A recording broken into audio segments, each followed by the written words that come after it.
Hola, señor, señorita, chica, chico, hermano. Yo soy Derek Ja. my, Hola, Dora. my Spanish is bad, guys. So, we're here now in Palma, Mallorca. So, they speak Catalan and Spanish here. So, I have difficulty of understanding. You know, I should have studied harder in my Spanish class. Nagbubulakbol kasi ako, nag-absent, kaya kalimutan ko nang mag-Spanish.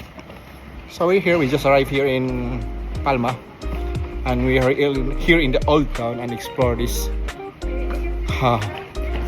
beautiful city. Look.